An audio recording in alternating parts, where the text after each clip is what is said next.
안녕하세요, 테크살롱의 이빵입니다. 갤럭시 폴드가 최초 발매 예정이었던 작년 4월 이후 수차례 연기되는 동안 갤럭시 폴드 후속 기기에 대한 정보가 나오기 시작했어요. 보통 제품 개발 주기를 고려하면 당연한 소식이었으나 갤럭시 폴드 1도 문제가 많은데 벌써 2가 나온다고?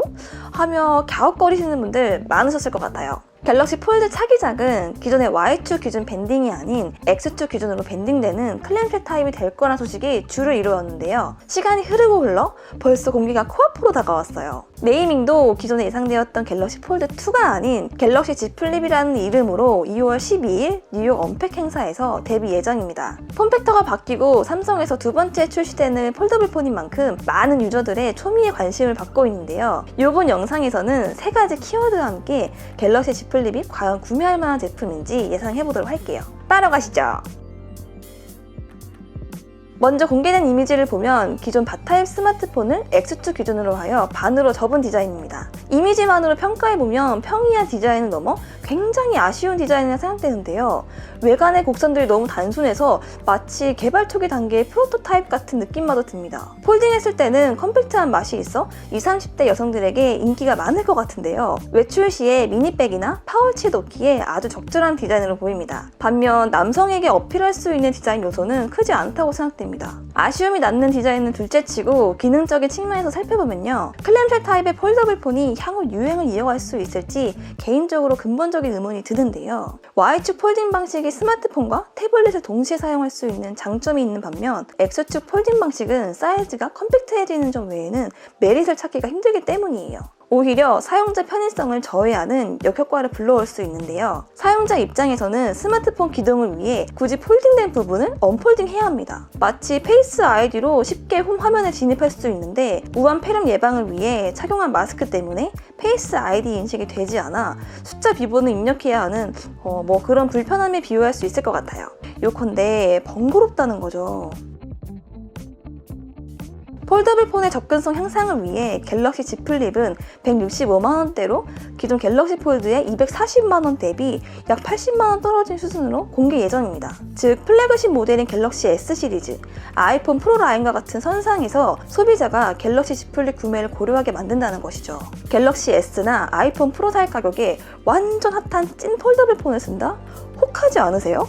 물론 최신 AP인 스냅드래곤 865에 16기가 램, 그리고 고주 사율 디스플레이와 역대급이라는 카메라를 달고 나온 갤럭시 S20 스펙에 비하면 Z 플립의 사양은 아쉬움이 남지만 첫 번째 키워드인 효용성 면에서 기존의 바타입 스마트폰보다 컴팩트하게 폴딩할 수 있는 부분에 큰 메리트를 느낀 사용자라면 충분히 지갑을 열 수 있을 법하게 설정된 가격입니다.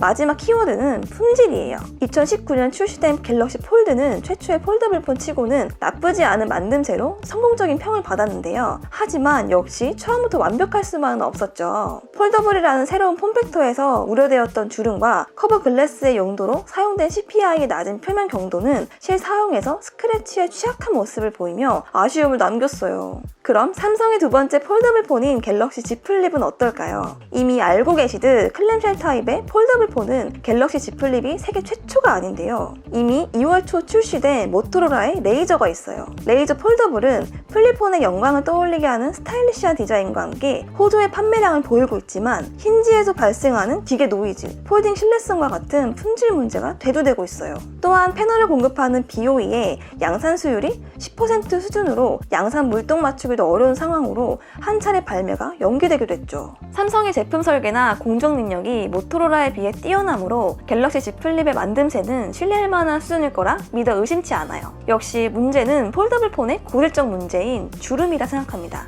일찍이 CPI의 이슈 개선을 위해 삼성이 두 번째 폴더블 폰에는 UTG를 적용할 것이라는 추측이 많았고 실제 적용된 것으로 알려져 있습니다만 사전에 유출된 실사용 영상을 확인해보면 여전히 측면 시야각에서 주름이 시인되는 걸 보면 완전히 개선되지 못한 것으로 보입니다. 효용성과 가격, 그리고 품질이라는 세 가지 키워드를 통해 출시 예정인 갤럭시 Z 플립의 사양과 시장에서의 성공 가능성에 대해 조심스레 추측해봤는데요. 구독자분들의 생각은 어떠신가요? 갤럭시 Z 플립 구매하는 생각 있으신가요? 다양한 의견 댓글로 남겨주시면 감사하겠습니다. 그럼 저는 또 다른 IT 정보 그리고 테크썰과 함께 곰방 돌아오도록 할게요. 진짜 곰방 올게요. 금방 와!